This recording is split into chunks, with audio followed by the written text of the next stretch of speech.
Bonjour tout le monde, j'espère que vous allez tous très bien. Aujourd'hui on se retrouve pour une nouvelle vidéo sur la chaîne de Jonathan. Donc comme chaque semaine on se retrouve pour la vidéo d'analyse hebdo sur le chart du Bitcoin. Donc on va analyser donc déjà ce qui s'est passé cette semaine sur le graphique du Bitcoin et on va comme d'habitude essayer d'anticiper les différents scénarios qui peuvent se produire pour la semaine prochaine.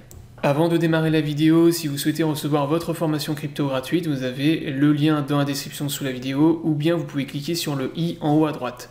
Donc cette semaine, déjà la semaine dernière, si vous vous souvenez, donc on avait validé le fameux Rising Wedge. Donc là on est sur le chart du Bitcoin UT H4. Donc le Rising Wedge ici que j'avais tracé en blanc. À la cassure on a eu une légère baisse mais très faible. Donc finalement, il y a eu très peu de vendeurs à la cassure du pattern. Et derrière, on est venu dessiner le pattern que j'ai mis ici en jaune. Donc on est venu dessiner en fait un bull flag. Donc là, si je me mets maintenant sur UTH1, donc on avait notre bull flag ici. Donc j'avais partagé sur le groupe privé Crypto en Or. Donc là, pendant toute la semaine, on est venu consolider en fait dans ce pattern bullish. On l'a cassé ensuite dans un premier temps ici. Et donc forcément à la cassure du bull flag, vous avez à nouveau des gens qui se sont repositionnés acheteurs. Donc ça également je l'avais dit sur le groupe privé Crypto en Or, donc j'avais partagé les AT. Donc très grosse probabilité à la cassure du bull flag de retrouver des acheteurs. On a validé également, donc ici vous avez quand même alors un double bottom ici, donc que je trace en blanc, donc double bottom, avec une ligne de coût qui se situe entre 7100 7200 $, donc la ligne de coût ici en bleu, qu'on est venu également casser donc, hier. Donc là, comme vous pouvez le constater actuellement, on a des signaux qui sont plutôt acheteurs, hein, des signaux qui sont bullish, clairement.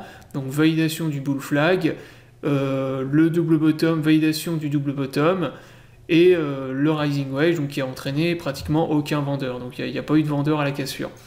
Donc tous ces signaux, pour le moment, nous indiquent qu'on est toujours dans une tendance haussière à court terme. Donc forte probabilité de continuer à avoir une tendance haussière pour la semaine prochaine, avec le scénario le plus probable qui serait tout simplement le Bitcoin qui se dirige enfin vers la résistance donc, que je vous avais partagé il y a plusieurs semaines. Donc la fameuse résistance en rouge des 7600, 7800 $. Et là, il y a de fortes probabilités qu'on y aille, sachant qu'en plus, la cible du double bottom ici, donc s'il est validé et qu'il est bien pris en compte par le marché, l'amplitude c'est plus 10%, donc ça nous ramène pile poil dans cette zone-là. Donc ça nous ramène pile poil vers 7800, 7900 $. Alors sur plus petite UT, on voit qu'on dessine quand même actuellement des divergences, notamment sur le H1, et on a également... Donc si là je passe en UT 30 minutes, on a également un canal ici haussier, donc qui peut être brisé également et rentraîner des vendeurs. Donc là il est possible également qu'on ait un retracement, hein. Il n'est pas... Donc là le canal, si on vient valider justement le canal haussier ici, plus les divergences baissières, il y a de fortes probabilités qu'on ait un pullback sur notre bull flag.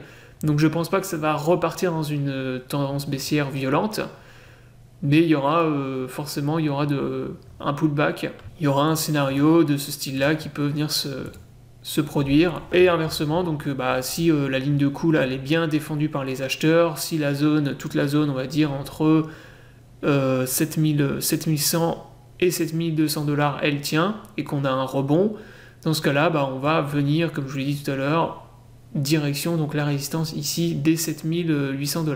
Voilà donc pour résumer les différents scénarios et ce qu'il faut surveiller pour la semaine prochaine.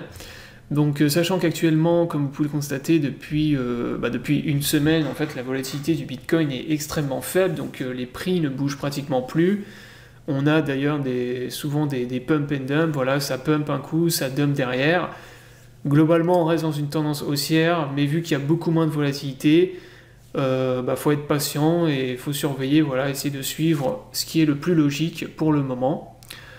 Donc j'espère que la vidéo vous aura plu, je vous invite à vous abonner à la chaîne pour ne pas rater les prochaines vidéos. Si vous souhaitez recevoir votre formation gratuite, vous avez le lien dans la description sous la vidéo. Je vous souhaite à tous une bonne journée, on se retrouve la semaine prochaine pour une prochaine vidéo.